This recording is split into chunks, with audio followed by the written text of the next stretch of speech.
हरे कृष्णा हरे कृष्णा कृष्णा कृष्णा हरे हरे हरे राम राम राम हरे हरे। तो हम सभी का बहुत बहुत धन्यवाद करते हैं और स्वागत करते हैं कि आप सभी यहाँ पर एकत्रित हुए हैं। और आज हमारा बहुत सौभाग्य है कि हमारे बीच हैं हिज ग्रेस अमोघ लीला प्रभु। तो आप सभी उनको बहुत अच्छी तरह से जानते हैं। तो आज हमारा सौभाग्य है कि आज अमोघ लीला प्रभु हैं हमारे बीच, जो रहे हैं हमें भगवान की ओर खींच, और हमारी अपने ज्ञान से हमारी भक्ति लता को रहे हैं सींच। प्रभु जी हसमुख व्यवहार, वाणी असरदार, सुप्त चेतना को आप देते ललकार। सरल भाषा में अद्भुत शिक्षाएं आपका है उपहार। साधना में दृढ़ता, आचरण में पवित्रता, देता प्रेरणा सबको अपार। युवाओं पर आपका है विशेष प्यार, हाँ कि ना? हाँ कि ना? युवाओं पर विशेष प्यार, उनको दे रहे हैं आप संस्कार। आपके प्रयासों से हजारों ने किया भारतीय संस्कृति को अंगीकार। इतना व्यस्त कार्यक्रम, यात्राएं लगातार, फिर भी आपने समय दिया, यह है आपका प्यार। हमारे विनम्र निमंत्रण को आपने किया स्वीकार, इसके लिए हृदय से हम सभी व्यक्त करते हैं आभार। तो प्रभु जी का हम स्वागत करते हैं एक बार हरे कृष्ण महामंत्र के साथ। हरे कृष्णा कृष्णा कृष्णा हरे हरे, हरे राम राम राम हरे हरे। तो प्रभु जी सुनने को आप सब हैं तैयार? ठीक है, तो बीच में हम नहीं बनेंगे दीवार। हरे कृष्णा। इस ग्रेस अमोघ लीला प्रभु की, श्रील प्रभुपाद की। क्या करे जीवन में वाद विवाद, आप सबका हृदय से धन्यवाद।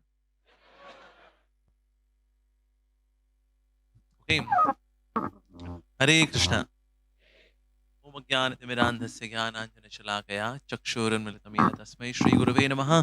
श्रीचैतन्यमनोभीष्टं स्थापितं येन भूतले स्वयं रूपः कदा मह्यं ददाति स्वपदान्तिकं। वन्देऽहं श्रीगुरो श्रीयुतपदकमलं श्रीगुरुन् वैष्णवांश्च श्रीरूपं साग्रजातं सहगण रघुनाथान्वितं तं सजीवं साद्वैतं सावधूतं परिजनसहितं कृष्ण चैतन्य देवं श्रीराधा कृष्णपादान् सहगण ललिता श्रीविशाखान्वितांश्च। हे कृष्ण करुणा सिंधु दीनबंधु जगतपते गोपेश गोपिकांत राधा कांत नमोस्तुते। तप्त कांचन गौरांगी राधे वृंदावनेश्वरी वृषभानुसुत देवी प्रणमामि हरिप्रिये। वांछा कल्पतरुभ्यश्च कृपा सिंधुभ्येव च पतितानां पावनेभ्यो वैष्णवेभ्यो नमो नमः। जय श्री कृष्ण चैतन्य प्रभु नित्यानंद श्री अद्वैत गदाधर शिवासदि गौर भक्त वृंद। हरे कृष्णा कृष्णा कृष्णा हरे हरे, हरे राम राम राम हरे हरे। नमो विष्णुपादाय कृष्ण पृष्ठाय भूतले श्रीमते भक्ति वेदांत स्वामिनिति नामिने नमस्ते सारस्वती देवे गौरवाणी प्रचारिणे निर्विशेष शून्यवादी पाश्चात्य देशतारिणे। मुखं करोति वाचालं पंगुं लंघायते गिरिं यत्कृपातमहं वन्दे श्री गुरुदीनतारिणं परमानंद माधवम श्री चैतन्य ईश्वरम। जय गुरुदेव, जय श्री प्रभुपाद की जय। सो आज का टॉपिक क्या है? How to have healthy conversations. क्योंकि जीवन में ना एक बहुत ही इंपॉर्टेंट जो एस्पेक्ट है जो कि आज कलयुग में मिसिंग है, is to have healthy conversations, healthy connect. ये हम नहीं करें। और ऐश्वर्यों में, मनुष्यों में सारे ऐश्वर्यों में जो मुख्य ऐश्वर्य बताया जाता है वो है वाणी का ऐश्वर्य। जिसके पास वाणी का ऐश्वर्य है, अरे उसको मतलब वो कभी भूखा नहीं मरने वाला। अब देखो ये जो रेडियो जॉकी होते हैं, आरजे, आलतू फालतू पूरे दिन बकर बकर करते हैं और लाखों रुपए कमाते हैं। वाणी का ऐश्वर्य है जी, यस। तो इसीलिए वाणी का ऐश्वर्य आवश्यक है। लेकिन वाणी का ऐश्वर्य ना भी हो तो इसका मतलब क्या है? उसके बाद ऐश्वर्य होगा नहीं होगा? हो सकता है। सो कॉन्वर्सेशंस करना, कनेक्ट करना is really very very important. अगर आपका कनेक्ट ठीक नहीं हुआ, आपका मैसेज ठीक नहीं गया, वो लो जी कुछ और ही ले गया सामने वाला व्यक्ति। This can happen. जैसे एक बार एक व्यक्ति था, उसने उसके पड़ोसी को मैसेज किया Your wife is too good. I use her when you are not there. Thank you very much. ये बंदा सोचा भैया मेरी पत्नी इतनी अच्छी लगती है इसको, मेरी अनुपस्थिति में उसका यूज करता है और तेरी बंदूक ली उसने उसको उड़ा दिया उसको। तो बाद में उसने मैसेज चेक किया दोबारा से, उसमें लिखा था sorry it was not wife it was wifi. Your wifi is very good, I use it in your absence, thank you very much. Communication wife की जगह बस वाईफाई हो गया, सॉरी वाईफाई की जगह वाइफ हो गया, गए खलास। So communication can be so tricky, can be very very important. कि आप भला कम्युनिकेट करते हैं, क्या करते हैं, कैसे करते हैं, वेरी इंपॉर्टेंट। सबसे जो इंपॉर्टेंट चीज है कॉन्वर्सेशंस के अंदर वो है एम्पैथी। एम्पैथी का मतलब होता है कनेक्ट करना। जैसे आप देखो जितने भी स्त्री पुरुष होते हैं ना, और जो माताएं होती है दे आर इमोशनल, ये लोग भावनाओं से भरी हुई हैं, भगवान ने इनको बनाया भावनाओं से भरा बनाया है। और जो मैन होते हैं दे आर वेरी रैशनल। सो इसलिए कई बार ना बातचीत हो जाती है तो इसलिए क्यों होती है, रीजन भी एक व्यक्ति है जो रैशनैलिटी पॉइंट ऑफ व्यू से बात करता है, एक है जो इमोशनल पॉइंट ऑफ व्यू से बात करती है। इसलिए पति पत्नी में झगड़े होते हैं इसी बात पे होते हैं। लेकिन एक और खास बात है कि पति पत्नी के झगड़े में जीत जो है माताओं की होती है। क्यों? क्योंकि माताएं they fight with data, man fight without data. उनको कुछ याद भी नहीं है और माताओं को सब याद होता है। It was year 2015, 5th of January, 7 PM, पैसे मैंने दिए थे। 2015 की बात याद है। Not just that, it was 2017, 7th of May, 6:30 PM। अरे भाई जो प्रभु लोग होते हैं ना उनका डेटा उनको याद नहीं रहता। उनको माताओं की हार्ड डिस्क होती है 1 टेराबाइट, अरे 100 टेराबाइट। तो इसलिए कॉन्वर्सेशंस में अक्सर माताएं जीती हैं because they fight with data and main fight without data. लेकिन हेल्दी कॉन्वर्सेशंस में एक बहुत ही इंपॉर्टेंट जो एस्पेक्ट है वो है एम्पैथी, यानी कि सामने वाले के दृष्टिकोण को समझना और फिर बातचीत करना। होता क्या ना, कभी कभी हम लोग अपने आप को इतना सही मानते हैं कि मुझे लगता है we are playing so good, I am so nice, ही गलत है, ही बेवकूफ है, कुछ भी। पर अगर हम एम्पैथाइज करेंगे ना तो हम ज्यादा हेल्दी कॉन्वर्सेशंस कर पाएंगे। जैसे मेरी माँ जो है she was the chess champion, पूरे यूपी की she was the chess champion. तो मेरे को चेस सिखाया करती थी, मेरी माँ सिखाती थी। तो एक समय मेरी माँ के साथ मैं चेस खेल रहा था and I was playing pretty good. मैंने माँ के काफी सारे पैदे थे उड़ा दिए थे मैंने। तो मेरी माँ ने बोला तो कैसा लग रहा है आज, तो कैसा खेल रहा है आज? मैंने कहा माँ today I will defeat the champion. कहती पक्का? मैं कहा यस, और क्या क्या है, तो जीती जिताई है मैं एकदम। मैंने ऐसा बोला। मेरी माँ ने कहा बेटा यहाँ। फिर मेरी माँ ने मेरे को चेस बोर्ड दिखाया उनकी तरफ से। मेरी माँ ने कहा देख तू यहाँ वजीर की मौत मर सकता है, हाथी की मौत मर सकता है और घोड़े की मौत मर सकता है, बता कौन सी मौत मरना चाहेगा तू? यार ये तो बहुत ही बेवकूफी की तरह खेल रहा हूं मैं तो एकदम। पर मैंने जब अपनी तरफ से देखा तो मैं देखा चेस में बहुत अच्छी खेल रहा हूं। लेकिन मैं अपनी जब मां की तरफ से देखा तो मैं महा गधे की तरह खेल रहा था असल में। तो ये चीज हमारी लाइफ में भी होती है। हमें लगता है from our side I am good, हम क्या गलत कर रहे हैं जी, पर हमें पता नहीं होता हम क्या गलत कर रहे हैं। यस हमें अपनी साइड, लेकिन दूसरे वाली साइड से जब देखेंगे ना अपनी लाइफ को, हम लोग गलतियां कर रहे होते हैं because we are so much lost in our own lives कि हम कनेक्ट ही नहीं कर पाते। होता है ऐसा। एक समय ऐसा हुआ, there was a person who was flying in balloon. तो बलून में था, वो ऊपर उड़ रहा था, पर उसको ना ही लॉस्ट द ट्रैक कि भाई मैं उड़ते उड़ते कहां आ गए। तो नीचे एक व्यक्ति था, उससे पूछा ए भाई साहब ये कौन सी जगह है? तो जो व्यक्ति ग्राउंड पे था उसने बोला अभी आप 36 डिग्री नॉर्थ ईस्ट और 117 डिग्री साउथ वेस्ट हैं।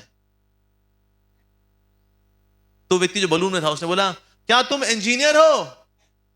तो नीचे जो व्यक्ति था उसने बोला हाँ मैं इंजीनियर हूं, पर आपको कैसे पता चला?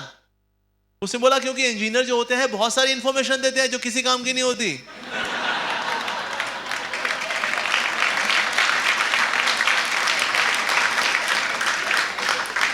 फिर जो नीचे था उसने बोला बलून वाले को, क्या तुम मैनेजर हो? तो उसने बोला हाँ मैं मैनेजर हूं, पर तुम्हें कैसे पता चला?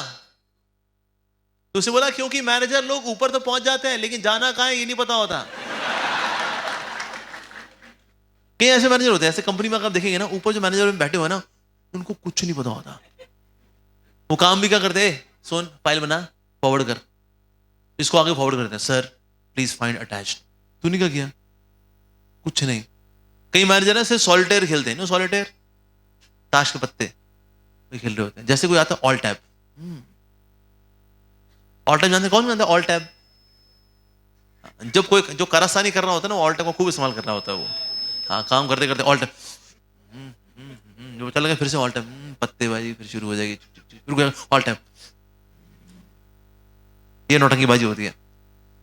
तो इसलिए किसी तो मैनेजर ऐसे ही होते हैं। पर यस, जो इंजीनियर है is lost in his own world, जो मैनेजर है is lost in his world. तो इससे दोनों की आपस में कॉन्वर्सेशंस हो नहीं पाती। When there is lack of empathy, so empathy is the beginning of being human. मनुष्यता की शुरुआत होती है एम्पैथी से। किसी व्यक्ति के जूते में उतर करके उसकी परिस्थिति को सुनना, जानना, that is known as empathy. जैसे हमारे प्रभुपाद जी थे, एक समय मायापुर में थे, और वहां पर उन्होंने देखा कि ना जहां बहुत सारे पत्तल पड़े होते हैं ना, झूठे पत्तल, वहां के गांव के बच्चे आते हैं, उस झूठे पत्तल में जो बचा हुआ बड़ा हुआ है उसको ऐसे खरोच खरोचे निकाल रहे हैं और खा रहे हैं। तो प्रभुपाद जी को जब ये देखा, उनका दिल पसीज गया कि देखो कितना कष्ट है, इनके पास खाने को कुछ नहीं है कि हाँ जो पत्तल में तो बचा हुआ है ऐसे निकाले खा रहे हैं। सो ही कुड कनेक्ट। तो प्रभुपाद जी ने कहा कि जितने भी जीवीसी थे, जो सीनियर डिवोटी से, सन्यासी थे, उन सबको बुलाया प्रभुपाद जी ने।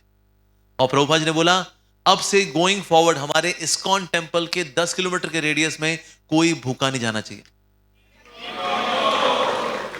और तब से फूड फॉर लाइफ चलता है। आप देखते हैं ना, खिचड़ी बटती है, कभी कड़ी चावल बिकते हैं, बिकते नहीं सॉरी फ्री में दिए जाते हैं, बटते हैं। ये किसकी वजह से? क्योंकि प्रभुपाद जी ने क्या किया? एम्पथाइज किया, एम्पथाइज करना।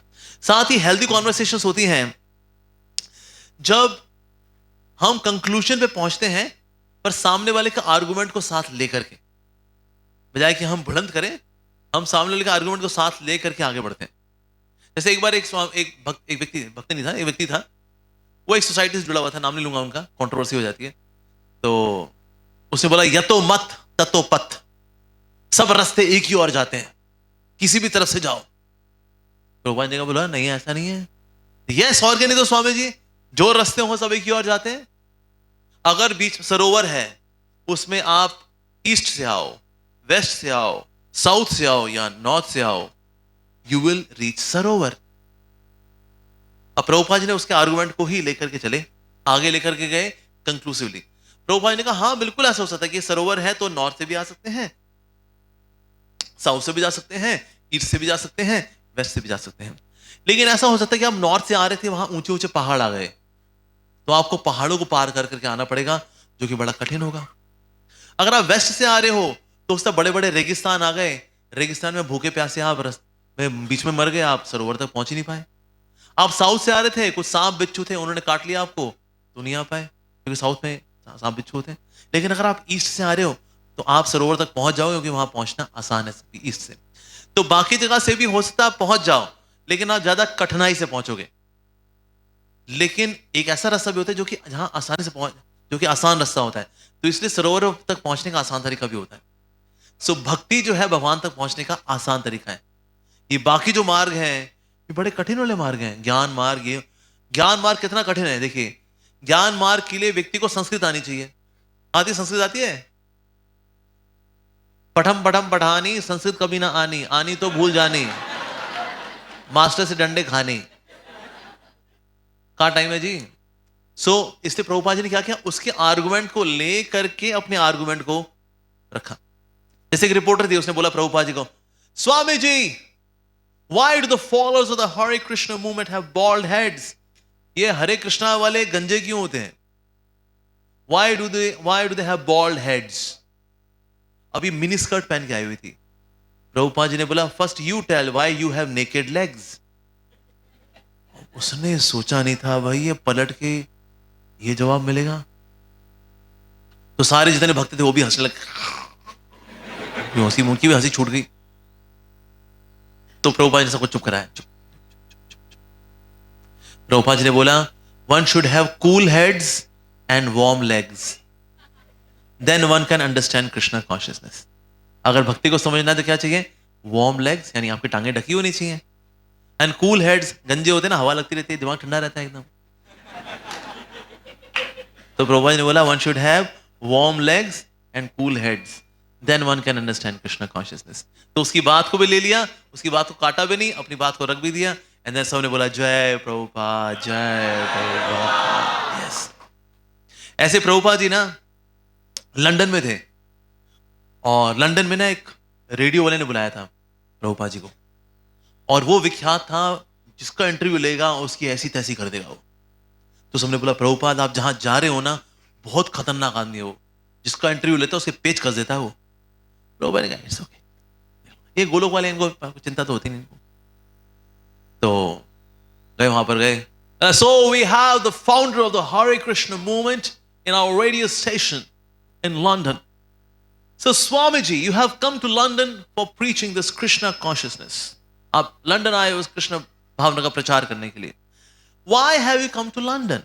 Why don't you go to hell for preaching? Prabhupada ने बोला, what do you think London is? Yes, Swamiji, how can you say that London is hell? There is so much greenery in London. Prabhupada ने बोला, yes, it is green hell. अब ये सामने वो सकपका गया बिल्कुल। वो ऐसे जैसे क्रिकेट में ना, जो मतलब कोई यॉर्कर बॉल मारे और बैट्समैन यॉर्कर बॉल पे छक्का मारे ना अगर, तो ना बॉलर के ना सारा हतोत्साहित हो जाता है। वो कहता है, यार सबसे खतरनाक बॉल तो यॉर्कर ही होती है, ये तो यॉर्कर में छक्के मारे जा रहे हैं। तो यही उसका भी हाल हुआ। वो कहां अटैक कर रहा था, प्रभुपाद जी उसकी यॉर्कर बॉल पे छक्के मारे जाए। London is hello, it's a green hello. Prabhupada ने देखा बेचारा पिट गया, तो थोड़ा सा मलहम लगाना जरूरी है। तो प्रभुपाद जी ने बोला, yet the credit goes to the great Englishmen who have established a nice civilization at such a hellish place. उसको ये बताया कि ये hellish place है, पर फिर भी तुम लोग अच्छे लोग, तुम लोगों ने अच्छी सभ्यता बनाई है यहाँ पर। Nice nice. तो प्रभुपाद जी ने उसकी बात को लेकर के चले और अपनी बात को स्थापित भी किया प्रभुपाद जी ने। राइट, इसको बोलते हैं healthy conversation. In the sense you conclude, but in a way सामने वाला व्यक्ति का आर्गुमेंट को साथ लेकर चलना। That's what one should do. साथ ही हेल्दी कॉन्वर्सेशंस होती हैं, उसके होते हैं 3 C's, C connect, convey, convince. पहला क्या है? कनेक्ट। कनेक्ट होना चाहिए। जब कनेक्ट होता है ना हृदय के साथ, तो आप फिर कन्वे कर पाते हो, और जब कन्वे कर पाते हो तो आप कन्विंस कर पाते हो। अगर आपका कनेक्ट ही नहीं हो पाया, तो फिर ना कन्वे हो पाएगा ना कन्विंस हो पाएगा। ऐसे मैं एक बार गया था एक स्पीकिंग ट्री के स्टूडियो में। स्पीकिंग नाम है ना, स्पीकिंग ट्री, टाइम्स ग्रुप का पार्ट है स्पीकिंग ट्री। मैं वहां गया था, तो वहां पर ना एक स्वामी जी को उन्होंने बुलाया हुआ था मेरे से पहले, और वो स्वामी जी को टॉपिक दिया था एंगर मैनेजमेंट। ठीक है, और वो स्वामी जी बता रहे थे कि गुस्सा है, गुस्से को संभालना चाहिए, ये वो लगे हुए थे। तभी जो है थोड़ा सा ब्रेक का टाइम आया, तो जो होस्ट थी वो बीच में आ गई। कहते ओके एवरीवन, आप सबको बहुत बहुत धन्यवाद, हम मिलेंगे फिर से आपसे एक ब्रेक के बाद, बने रहिएगा। ऐसा कि बोली वो। इतने में स्वामी जी का बुद्धि घूम गई। भाई तू कौन होती है बीच में बोलने वाली? तो मैं बोल रहा हूं, तू बीच में ऐसे कैसे आ गई? मिलते हैं आपसे ब्रेक के बाद, तू कौन होती है ब्रेक देने वाली? ओ भाई, स्वामी जी ने वहां पर सबकी ऐसी तैसी कर दी। अच्छा, टॉपिक क्या था? Anger management. क्या स्वामी जी का खुद का एंगर ही उनसे नहीं संभला, तो फिर ये एंगर मैनेजमेंट में क्या देंगे? तो यहां तो कनेक्ट ही नहीं हो पाया। रीजन बीइंग, ऐसा व्यक्ति जो खुद ही पर्सोनिफाई नहीं कर रहा, he just could not explain things. Why? Because वो खुद ही उसको नहीं जीता, इसलिए कनेक्ट ही नहीं हो पाता। तो प्रभुपाद जानते थे हाउ टू कनेक्ट। जैसे प्रभुपाद जी उस समय लेक्चर दे रहे थे, तो प्रभुपाद जी ने बोला, so there is material world and there is spiritual world. अब ये लोग हिप्पी लोग हैं, चरस गांजा लगा मार के आते हैं, इनको कुछ नहीं पता है स्पिरिचुअल वर्ल्ड वो क्या होता है। क्या Swami ji what is spiritual world? अब प्रभुपाद जी ने को ये समझाने के लिए स्पिरिचुअल वर्ल्ड मतलब आध्यात्मिक जगत जो कि आनंद का सागर है, उनको बताया देयर इज स्पिरिचुअल वर्ल्ड ना। प्रभुपाद जी ने सिंपल बोला spiritual world means ocean of LSD. Wow what a place. क्योंकि हिप्पी के लिए खुशी का मतलब क्या होता है? एलएसडी। तो प्रभुपाद जी बोला आध्यात्मिक जगत बोले तो ocean of LSD. So now he could connect, he can connect to the people in the language that they can understand। जैसे प्रभुपाद जी गुरु महाराज एक बार वो लेक्चर दे रहे थे, तो उनकी यहां पर एक मैथमेटिक्स का टीचर आया हुआ था, तो अब ये उसको मैथमेटिक्स के एग्जांपल से भक्ति समझाएंगे। तो उसको समझाया like there is a right angle, you know right angle मतलब 90 डिग्री का एंगल। 90 डिग्री एंगल जो होता है ना उसमें कोई स्ट्रेन नहीं होता, but as soon as there is obtuse angle और एक्यूट एंगल, दोनों के अंदर there is some strain, but in right angle there is no strain।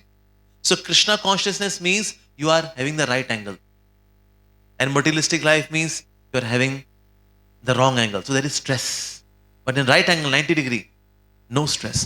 वो मैथमेटिक्स टीचर बोला सर इतनी अच्छी मैथमेटिक्स मैंने भी आज तक नहीं समझी। Wow mathematical example. तो so there is a way to connect, जब तक आप कनेक्ट नहीं करेंगे आप कन्वे नहीं कर पाएंगे, दैट्स वेरी इंपॉर्टेंट। हालांकि कभी कभी लोग होते हैं वो ये सुनने को तैयार नहीं होते, बात और है, but ideally we should do connect, convey and convince. Yes Prabhupada ji जब यूएसए में थे ना तो वहां पर लोग तरह तरह की बातें करने के लिए आया करते थे, मतलब बीच में दिक्कत करेंगे, कनेक्ट नहीं करने देंगे, ऐसे होते कुछ लोग। जैसे प्रभुपाद जी एक समय लेक्चर दे रहे थे, एक व्यक्ति खड़ा हुआ कहा Swami ji have you seen God, क्या आपने भगवान को देखा है? प्रभुपाद जी बोला आप प्लीज बैठ जाइए, प्लीज बैठ जाइए, मैं बोल रहा हूं ना अभी, बैठ जाइए। फिर थोड़े समय बाद स्वामी जी क्या आपने भगवान को देखा है? प्रभुपाद जी बोला आप बैठ जाइए, बैठ जाइए। फिर 5-10 मिनट बाद फिर खड़ा होगा स्वामी जी आपने भगवान को देखा है? तो प्रभुपाद जी ने बोला मैं भगवान को देखता रहता हूं, पर आप जब खड़े हो जाते हो ना तो दिखना बंद हो जाता है।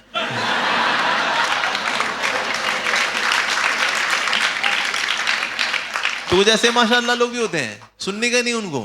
हाँ ऐसे प्रभुपाद जी एक समय लेक्चर दे रहे, एक व्यक्ति यहाँ बगल में बैठा हुआ था, प्रभुपाद जी लेक्चर दे रहे हैं और ये यहाँ बोले स्वामी जी मेरे को भी कुछ बोलना है। प्रभुपाद जी बोलते मैं पूरा कर लूँ, ठीक है ना, और तुम भी बोलना, ठीक है। फिर प्रभुपाद जी बता रहे फिर ये स्वामी जी मेरे को भी कुछ बोलना है। प्रभुपाद जी बोला मैं बोल रहा हूँ ना अभी, जाओ अभी। वो 5-7 मिनट बाद फिर से स्वामी जी मेरे को भी कुछ बोलना है। प्रभुपाद जी ने एक भक्त को इशारा किया कि मेरे को सेब दो, वो सेब लेकर के आया, चक्कू लेकर के आया, प्रभुपाद जी सेब छील रहे हैं, प्रवचन दे रहे हैं, इसको सेब पकड़ा रहे, खाता रहे, चुप रहे। तो कुछों के साथ कॉन्वर्सेशन करना no doubt is very difficult, because यार भैया वो अपने में घूमे वो ऐसा। प्रभुपाद जी एक समय गए थे टीवी प्रोग्राम के अंदर, इट वॉज टीवी इंटरव्यू, और टीवी इंटरव्यू वाले ने सोचा हुआ था चाहे स्वामी जी जो बोले मैं मानूंगा ही नहीं, वो जो बोलते रहे मैं मानूंगा ही नहीं। तो प्रभुपाद जी को समझा रहे देखिए असल में क्या होता है, क्या नहीं स्वामी जी मैं तो नहीं मानता इस बात। प्रभुपाद जी फिर समझाए देखो दूसरा एग्जाम्पल, तीसरा एग्जाम्पल, चौथा एग्जाम्पल, नहीं देखिए ऐसा थोड़ी बात, ऐसा थोड़ी होता है, ये क्या होता है, ऐसा थोड़ी होता है। ऐसे करते करते उसने 1 घंटा निकाल लिया उसने पूरा। Okay anyways now 1 hour is over, our show is up, all right, thank you guys, all right, see you next week same time, bye bye, thank you Swami. Lights off हो गई, कैमरा ऑफ हो गया। प्रभुपाद जी इसको अभी भी समझा रहे हैं, 1 मिनट स्वामी जी कैमरा बंद हो चुका है, लाइट बंद हो चुकी है, शो इज ओवर। प्रभुपाद ने कहा भले शो ओवर हो गया हो लेकिन तुम अभी तक समझे नहीं हो, लेकिन इसलिए मेरे को तुमको समझाना है। तो प्रभुपाद जी वो तीसरा एग्जाम्पल, चौथा एग्जाम्पल, 5वां एग्जाम्पल लगे हुए वो। तो बोला देखिए स्वामी जी मैं बताऊं, आपने जब पहला एग्जाम्पल दिया था ना मैं समझ गया था, ये तो मैं जानबूझ के लगा हुआ था कि आप जो बोलेंगे मैं मानूंगा नहीं, इसीलिए मैंने 1 घंटा निकाल तो दिया, लेकिन मैं 1 घंटा आदमी था जो आपके साथ लगा रहा, लेकिन आपका मानना पड़ेगा, you are so much convinced. तो प्रभुपाद जी जो है इतने कन्विंस्ड हैं कि सामने वाला मतलब वो ऐसी अमेरिकन की कन्विक्शन है मटीरियलिस्टिक लाइफ में। प्रभुपाद जी की कन्विक्शन है कृष्ण में, कृष्ण भक्ति में। तो जिसकी कन्विक्शन ज्यादा होगी ना, वो कम कन्विक्शन वाले की कन्विक्शन को खा जाएगा। वो जिसकी कन्विक्शन कमजोर होगी ना, उसका शिकार हो जाएगा वो। तो हमारे प्रभुपाद जी की कन्विक्शन भक्ति में इतनी strong that nobody can convince him in materialistic life. जैसे हमारे प्रभुपाद जी जब अमेरिका में थे, तो वहां पर एक दूसरी सोसाइटी के भी कुछ स्वामी जी थे। तो उन्होंने बोला, स्वामी जी अमेरिका आए हैं, पैंट शर्ट पहनना सीख लीजिए, बड़ी सर्दी होती है अमेरिका के अंदर, और 2-4 ब्रांडी के पैक लगा लिया करिए। ब्रांडी के पैक लगाएंगे, गर्मी आ रही है शरीर के अंदर स्वामी जी। तो ऐसे लोग भी थे। तो प्रभुपाद जी ने बोला, नहीं, मैं अपने सन्यास वाले कपड़े ही पहनूंगा और मैं यहां के तौर तरीके उनको नहीं अपनाऊंगा। क्यों? लोग अमेरिका आते हैं, अमेरिका के तौर तरीके अपनाते हैं, कांटे छुरी से खाते हैं, हाथ से नहीं खाते हैं। क्यों? क्योंकि वो अमेरिका आते हैं कुछ लेने के लिए, और मैं अमेरिका कुछ लेने नहीं आया हूं, मैं अमेरिका कुछ देने आया हूं। इसलिए मैं अमेरिकन वे ऑफ लाइफ को स्वीकार नहीं करूंगा। तो इससे आपकी जब खुद की कन्विक्शन बड़ी स्ट्रांग होती है ना, सो कन्विंस्ड पीपल कन्विंस पीपल। तो इसलिए प्रचार करने के लिए प्रभुपाद जी कहीं भी जा सकते हैं। He can go to America and convince even a PhD. देखिए प्रभुपाद जी खुद एक केमिस्ट्री ग्रेजुएट हैं पढ़ाई लिखाई की दृष्टि से, but he could convince even a PhD, क्योंकि प्रभुपाद जी कन्विक्शन जो है ना वो जबरदस्त है। सो कन्विक्शन के युद्ध में कौन जीतेगा? जिसकी कन्विक्शन स्ट्रांग होगी उसकी जीत होगी। सर्वाइवल ऑफ द फिटेस्ट यहां अप्लाई होता है। तो कौन किसी कन्विक्शन, जैसे भक्त है, अगर भक्ति कन्विक्शन कमजोर है तो किसी ने उसको बोल दिया, अरे इस्कॉन जाता है क्या तू? तेरा प्याज लहसुन छुड़वा देंगे देखना ये, और फिर तू बैंगन का भरता नहीं खा पाएगा, क्योंकि बैंगन के भरते में डलता है प्याज, और क्योंकि इस्कॉन वाले तेरा प्याज छुड़वा देंगे, इसीलिए तू कभी भी बैंगन का भरते का उपभोग नहीं कर पाएगा। सोच, तू रेलगाड़ी में है, तेरे सामने से भेलपुड़ी वाला जा रहा है और तू भेलपुड़ी नहीं खा पाएगा, क्योंकि तेरा प्याज लहसुन बंद करा देंगे इस्कॉन वाले। अगर आपकी कन्विक्शन वीक है, बोलेंगे ओ बात तो सही है यार, यस। तो आपकी कन्विक्शन कमजोर होगी, they would convince you, yes. और इससे जो नए नए लोग होते हैं ना, नए नए जो भक्त जो जुड़ते हैं, वो बाहर उनको लगता है कोई हमारी टांग ना खींच दे, कोई हमारा मजाक ना उड़ा दे। बोले, और इस्कॉन जा रहे हो, कृष्ण जी के भक्त हो, तुम्हारी तो फिर गोपियां भी होंगी। लोग मजाक उड़ाते हैं, यस, कृष्ण भक्त का मजाक उड़ता है, तो तुम्हारी तो भाई गोपियां भी होंगी, कृष्ण जी के भक्त हो। तो जिसकी कन्विक्शन वीक होगी, कहते नहीं नहीं ऐसा नहीं है यार, कभी भी जाते हैं यार, कभी भी जाते हैं यार, क्योंकि हम कन्विंस नहीं है भक्ति को लेकर के, तो सामने वाला खा लेगा जी आपको। लेकिन अगर आपकी कन्विक्शन स्ट्रांग है, फिर बता दोगे आप अच्छे से जवाब। जैसे मैं एक बार कॉलेज में लेक्चर दे रहा था, तो एक लड़का बोला, कहता है सर अगर कृष्ण भगवान की गोपियां हो सकती है तो मेरी क्यों नहीं हो सकती? तो मैंने उसको बोला, तू गोवर्धन पर्वत उठा, लड़कियां मैं सप्लाई करूंगा तेरे को।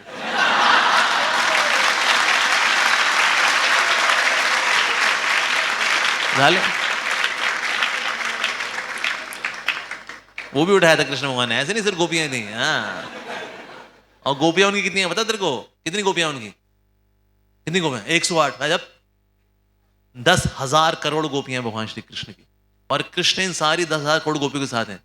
तेरी कितनी है? तो कई लोग ऐसे होता है, एक समय हमारे राधा गोविंद महाराज लेक्चर दे रहे थे, तो एक व्यक्ति खड़ा हो गया, कहता स्वामी जी देखिए कृष्ण भगवान को रात को लड़कियों के साथ डांस नहीं करना चाहिए ऐसे। तो महाराज बोले, तुम्हारी बहन के साथ नाचे।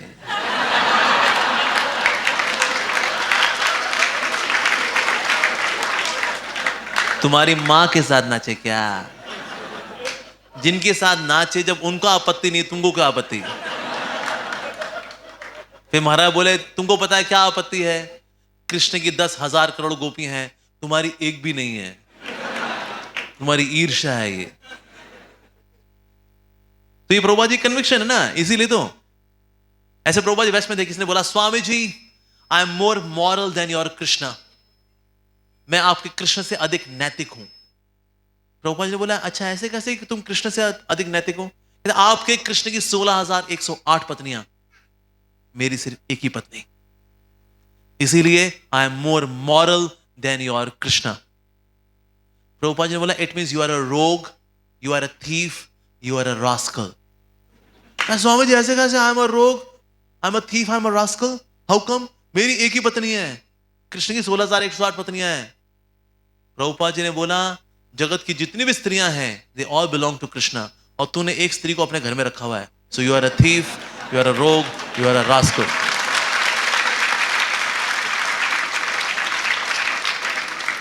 पर ये चीज कहां से आती है? ये कन्विक्शन से आती है, और आपकी कन्विक्शन स्ट्रांग है तो then you can present your thing convincingly.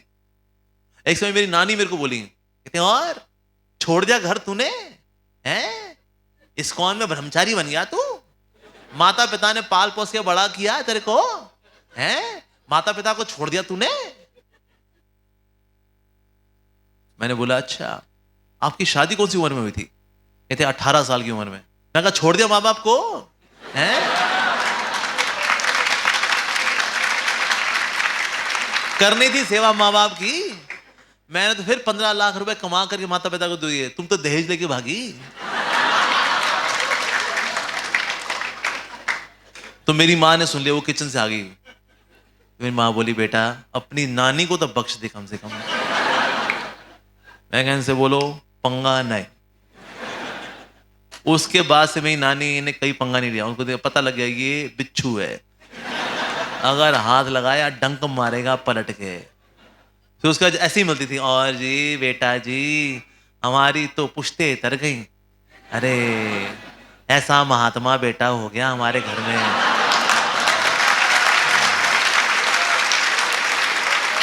Very good very good. मैंने कहा आज के बाद पंगा ना। यस, पर आप अपने बात को कन्विक्शन के साथ जब रख पाते हैं ना, दैट कन्विंसेस पीपल। तो इसे हेल्दी कॉन्वर्सेशंस में बहुत जरूरी है, are we really convinced of what we are presenting? क्योंकि आप जब किसी चीज से कन्विंस होते हैं then you speak from the heart. तो कॉन्वर्सेशन की एक और जो खास बात है, जब आप जुबान से बोलते हैं तो बात कानों में पहुंचती है, जब आप दिमाग से बोलते हैं तो वो उसके दिमाग में पहुंचती है, और आप जब दिल से बोलते हैं तो बात उसके दिल में पहुंचती है। तो जहां से टेक ऑफ होगा वहीं पर लैंडिंग होगी। तो आप जो बोल रहे हैं क्या वो दिल से बोल रहे हैं? That's important. ऐसे हमारे प्रभुपाद जी जब यूएसए में थे तो प्रभुपाद जी लेक्चर दे रहे थे इंग्लिश में, हालांकि so there was one lady, वो ना समझने का प्रयास करती, बिकॉज प्रभुपाद जी की जो इंग्लिश है इट्स लिटिल बंगाली इंग्लिश, उसमें बंगाली एक्सेंट है हल्का सा, तो बहुत दिमाग लगा रही थी वो इंग्लिश को समझने में। तो उसकी सहेली बोली अरे चल ना, अगर समझ में नहीं आ रहा चलते हैं ना। तो ये लेडी बोली ना भले ही मेरे को थोड़ा समझने में दिक्कत हो रही है, लेकिन जो वाइब्रेशंस आ रही है ना स्वामी जी से, उससे आई कैन फील इट कि ये व्यक्ति जो बोल रहा है is the top most truth, ये सबसे बड़ा सच बोल रहा है। ऑल मैं सुनने में समझने में को थोड़ी चैलेंज हो रहा है। तो क्या चीज है जो कि हिट कर रही है इस लेडी को? वो है कन्विक्शन। तो बहुत जरूरी है that we connect and then we convey and then we convince. तो see see see, so are we really convinced? That's the thing. साथ ही हेल्दी कॉन्वर्सेशंस में ना आती है when we see the bigger picture. अगर आप डिस्कशन में ना छोटी चीजों में फंस जाओगे ना, बड़ी चीज को इग्नोर कर दोगे, आपकी कॉन्वर्सेशन कभी हेल्दी होने वाली नहीं है। We should see the bigger picture. जैसे प्रभुपाद जी के समय एक शिष्य था, उसने बोला प्रभुपाद जी को, श्री प्रभुपाद मैं ना कुछ बताना चाहता हूं आपको। प्रभुपाद जी ने बोला हाँ बताओ। मैं ना एक्चुअली जेल में था, इस्कॉन में आने से पहले मैं जेल में था। प्रभुपाद जी ने बोला इट्स ओके, कृष्ण का जन्म जेल में हुआ है, कोई बात नहीं। क्यों जेल क्यों गए थे तुम? Oh I was dealing in drugs, तो ड्रग्स में डील करता था ना मैं, इसलिए मेरे को जेल हो गई। प्रभुपाद ने बोला it's okay, I was also dealing in drugs.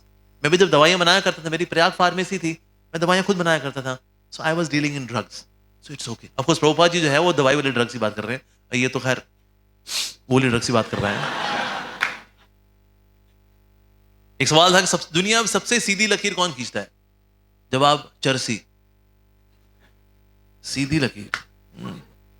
हम्म। तो प्रभुपाद जी ने क्या बोला उसको कि I was also dealing interest. तो प्रभुपाद जी क्या देख रहे हैं, बड़ी picture. When we see the bigger picture तो हमारी कॉन्वर्सेशंस हेल्दी होती हैं। ज्यादातर लोग छुटर पुटर कॉन्वर्सेशन की होती है बिकॉज छोटी पिक्चर में फंसे रहते हैं वो। यस, ब्लेम गेम में फंसे रहते हैं।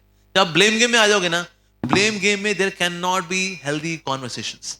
We should always have solution oriented conversations. ताना वाना मारोगे तो ताना वाना तो हो गए फिर ताना वाना फिर तो। यस, जैसे एक बार हस्बैंड वाइफ थे, दोनों में बातचीत चल रही थी, दोनों दोनों का एक्सीडेंट हो गया। एक्सीडेंट हो गया तो जो हस्बैंड था वो भूत बना और जो वाइफ थी वो चुड़ैल बनी। और तो दोनों ऐसे भूत और ये चुड़ैल बन गए। तो वाइफ ने बोला कि तुम कितना बदल गए हो पहले से। पहले तुम क्या दिखते थे और अब तुम कैसे दिखते हो। हस्बैंड बोला तू तो बिल्कुल नहीं बदली।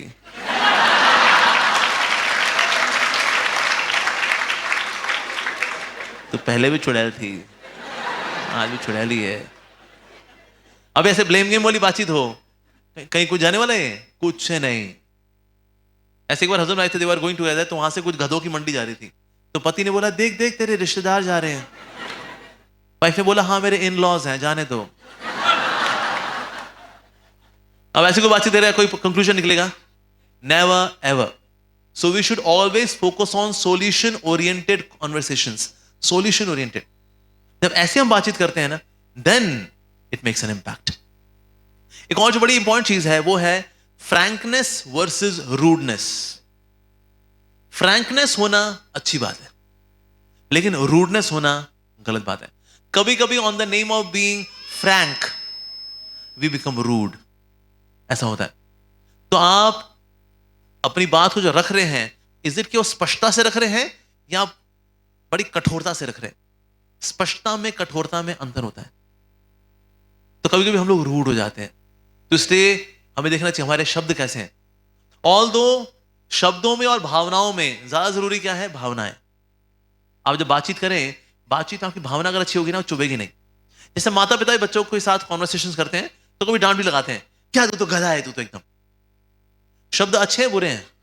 शब्द तो बुरे हैं, लेकिन क्योंकि भावना अच्छी होती है तो माता पिता का बोलना कि तू तो गधा है ये चुभता नहीं है। ऑन दी अदर हैंड, अगर शब्द अच्छे हों लेकिन भावना खराब हो, जैसे मान लो कोई बोले किसी माता जी को सती सावित्री है, ये तो है ही। शब्द अच्छे हैं लेकिन भावना, हाँ, तो चुप जाएगी। कहते बस प्रभु जी आज जो आपने बोल दिया ना सबके सामने, मैं इस बात को कहीं भूलूंगी नहीं। क्यों? सती सावित्री तो बोला तेरे को। तो बस मैं आपका आशय तो समझ गई कि आप क्या बोलना चाहते हैं आप। तो शब्दों में और भावनाओं में भावना ज्यादा जरूरी होती है, आपकी फीलिंग्स, आपके इमोशंस। पर इसका मतलब ये नहीं कि हम शब्दों के ऊपर बिल्कुल ध्यान न दें। शब्द भी जरूरी होते हैं, क्योंकि कभी कभी दिल में क्या रह जाते हैं? शब्द रह जाते हैं बस, कि आपने जो शब्द बोले थे शब्द हम कभी भूल नहीं सकते। तो शब्दों का चयन भी ठीक से होना चाहिए। ज्यादातर लोगों के शब्दों का चयन ही खराब होता है, तो इसलिए वो क्या बताना चाहते कुछ नहीं पता होता और उसको बुरा लग जाता है सामने वाले को। तो इसलिए जब भी बोलें तोल मोल के बोलें। तो इसलिए भगवद गीता कैसे बताया जा रहा है, द ऑस्टेरिटी ऑफ स्पीच, यानी कि वाणी का की तपस्या भला क्या है। तो क्या बताया गया? अनुद्वेगम करम वाक्यम सत्यम प्रियम हितम चयत, कि वाणी कैसी होनी चाहिए? उसने ऐसी वाणी बोली है मन का आपा होए और को शीतल करे और आपो शीतल होए। पर पहली जो क्वालिटी है as per Bhagavad Gita is अनुद्वेगम, that it should not be agitating. वाणी ऐसी होनी चाहिए जिससे कि व्यक्ति एजिटेट ना हो। अगर वो एजिटेट हो गया ना, फिर वो आपको और एजिटेट कर देगा, और फिर आप जो बोलोगे फिर वो और एजिटेशन, फिर ये तो फिर कॉन्वर्सेशन कहां जाने वाली है और टॉपिक से हट जाती है, कॉन्वर्सेशन कहां की कहां निकल जाती है। अनुद्वेगम कर्म वाक्यम सत्यम प्रियम हिचम तयत, बात सच होनी चाहिए। एक तो अनुद्वेग मतलब ओके अच्छी बात बोली आपने, पर क्या है सच है कि नहीं है? सत्यम प्रियम यानी मीठी होनी चाहिए। सच बताने का भी तरीका होता है, सच बताया जाए लेकिन मीठे तरीके से बताया जाए। और हितम मीठी बात है लेकिन सामने वाले के हित के लिए है कि नहीं है। तो ये चार फिल्टर लगाने चाहिए, सत्यम प्रियम हितम चयत और साथ ही अनुद्वेगम, ये चार क्वालिटीज होनी चाहिए। आपको बोले ये तो भाई बहुत ज्यादा हो गया है तो। हर बार बोलने से पहले ये सोचेंगे क्या, सत्यम प्रियम अनुद्वेगम हितम, ऐसे ऐसे बहुत बात करेंगे हम क्या। तो फिर पांचवी क्वालिटी बताई गई है, स्वाध्यायम। यानी कि अगर आप शास्त्रों को बोल बोल के उच्चारण करते हैं ना, तो शास्त्र को बोल करके उच्चारण करने से आपकी भी वाणी, आपकी वोकैबुलरी ऐसी हो जाती है। जैसे अगर आप यूपी बेल्ट में देखें ना, जो जहां रामचरितमानस पढ़ने का बड़ा रिवाज है, तो क्योंकि वहां पर दोहे पढ़े जाते हैं, ना ना ना ना ना ना ना ना ना ना ना ना ना ना ना ना ना सियावर राम जय जय राम, ना ना ना ना ना ना ना ना ना ना ना ना ना ना ना सियावर राम जय जय राम, सियावर राम जय जय राम। उनका बातचीत का तरीका भी ऐसे होता है। फिर आपका यहाँ पर आगमन हुआ, आपका हृदय से स्वागत है। कहते वैसे कैसे बोल लेते हो? कहते वो रोज रिसाइट करते हैं ना, तो वही मुंह का टेम्पलेट भी फिर वैसे ही हो जाता है। आजकल क्योंकि लोग स्वाध्याय करते नहीं है, इसलिए मुंह का टेम्पलेट खराब है। अगर आप दिल्ली में जाएंगे ना, दिल्ली में मतलब प्रीफिक्स में गाली, सफिक्स में गाली, और बीच में भी दो चार गाली। उसके बिना तो अरे काम चलता ही नहीं जी। उसके अगर बिना कोई बात करें एबनॉर्मल लगता है। कहते हैं क्या है, बहुत शरीफ है यार, ये लगाता नहीं कुछ आगे पीछे। तो इसीलिए जब हम स्वाध्यायम करते हैं तो अनुद्वेगम करम व्याकम सत्यम प्रियम हितम चाहिए कि अपने आप ही हो जाता है। क्यों? ये पांचवी क्वालिटी आ गई, practical. So this is the austerity of speech. Yes. साथ ही जब हम बात करें ना, जो मेन एजेंडा है उसको फोकस में रख करके बात करनी चाहिए। और हमें देखा लोग बात करते करते ना एजेंडा से कहीं और ही निकल जाते हैं, क्योंकि उनको अपना झंडा करना होता है, तो इसलिए एजेंडा से अलग। यस। जैसे हनुमान जी जब आए वापस लंका से, तो हनुमान जी जब लंका से वापस आए तो उन्होंने बोला फाउंड सीता आई, फाउंड सीता आई। तो राम जी ने बोला हनुमान तुमने तो सूर्या यूनिवर्सिटी से पीएचडी की है। जानते हैं ना सूर्यदेव विवस्वान, या तो उल्टा घूम करके उन्होंने सारी एजुकेशन ली। तो तुमने तो सारी इतनी अच्छी एजुकेशन ली है, ये तुम्हारी ग्रामर को क्या हो गया हनुमान? फाउंड सीता आई, फाउंड सीता आई। तुमको बोलना चाहिए I have found Sita, I have found Sita. ऐसे बोलना चाहिए। ठीक होता है फाउंड सीता आई, फाउंड सीता आई। तो हनुमान जी ने बोला राम जी एक्चुअली मेरी जो कॉन्वर्सेशन है, मेरा जो मैसेज है, उसमें सबसे इंपॉर्टेंट पार्ट जो है, जो आप सुनना चाहते हैं, वो है फाउंड। बट कौन फाउंड? सीता। सो फाउंड सीता। और फिर अगर आपकी इच्छा हो जाने की, ओके लेकिन किसको मिली, कौन था, कौन है वो, तो आई हनुमान। तो इसलिए अपने आप को उन्होंने नीचे रखा। नहीं तो I have found Sita, I full of arrogance. ये कॉन्वर्सेशन कैसी, इसमें स्वार्थ है, ये दिखाना मैंने कर दिखाया। लेकिन यहां ये निस्वार्थ कॉन्वर्सेशन है। फाउंड सीता आई, फाउंड सीता आई। तो सबसे इंपॉर्टेंट जो एजेंडा है वो ये है, राम जी के लिए सीता मैया मिल गई, सीता मैया मिल गई। यस। सो इसीलिए we should stick to agenda. जैसे सीता मैया जो यहां रावण के पास है, तो रावण भी आया करता था रोज अपना ये जेल लगा करके अच्छे से अपना हाथ में ले गुलदस्ता ले करके सीता के पास, सीते विल यू मैरी मी।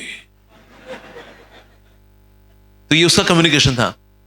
और सीता मैया करती, पास में बड़ा घास का तिनका होता था, कहते ये ले। वो इंडिकेटिवली बोलती थी कि लर्न फ्रॉम द ग्रास, थोड़ा तू घास से सीख। घास से सीखना चाहिए विनम्रता, be humble. So she was expressing herself by blade of grass. कहते क्योंकि तू मेहमान आया है तो आसन देना चाहिए, ले से बैठ जा, ये ले।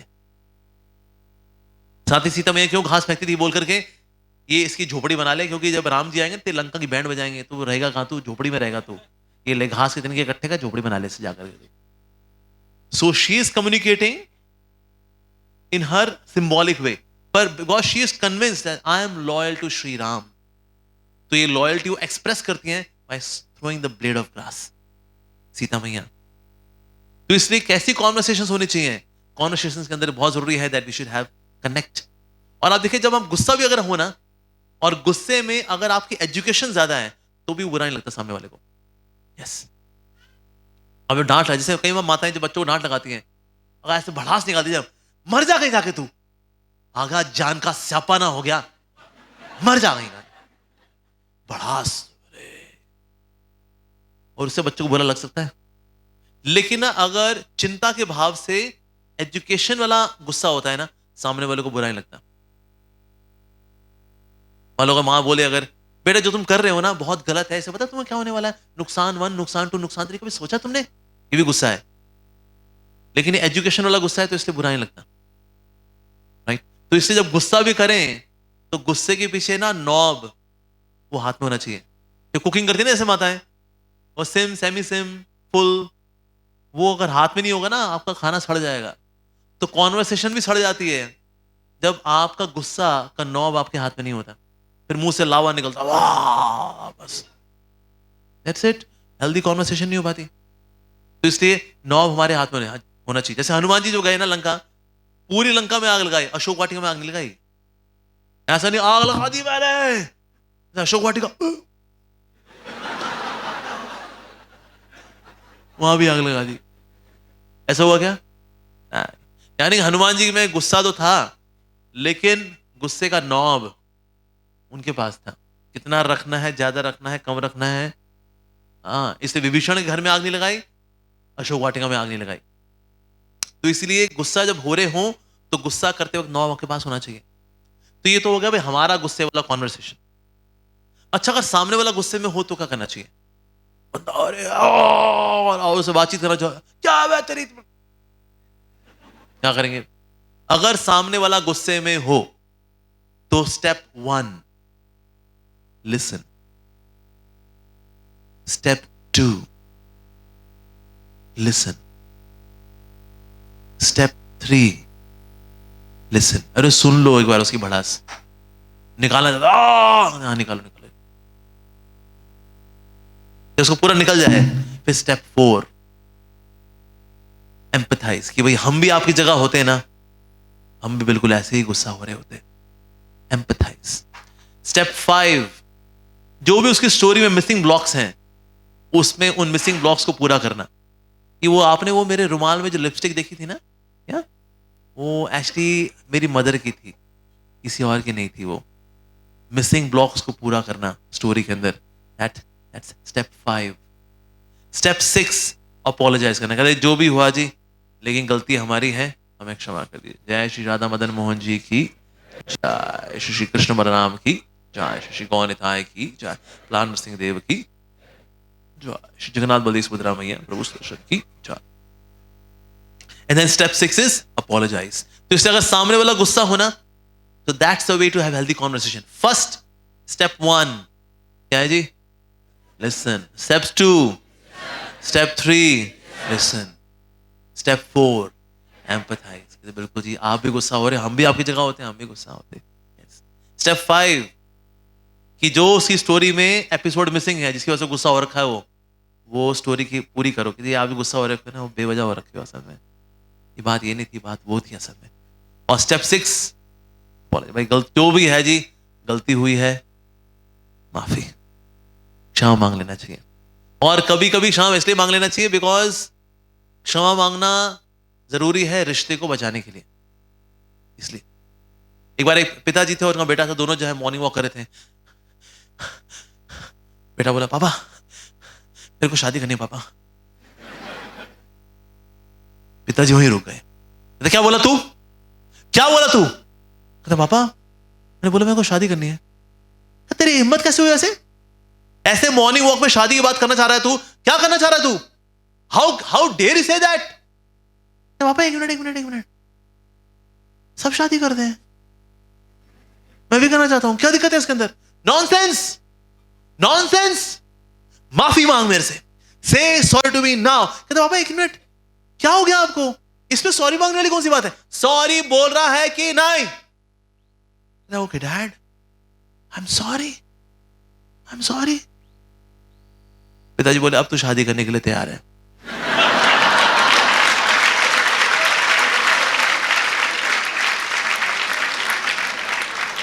अगर तेरी गलती नहीं है फिर भी तू सॉरी बोलने के लिए तैयार है, इसका मतलब तू शादी करने के लिए तैयार है।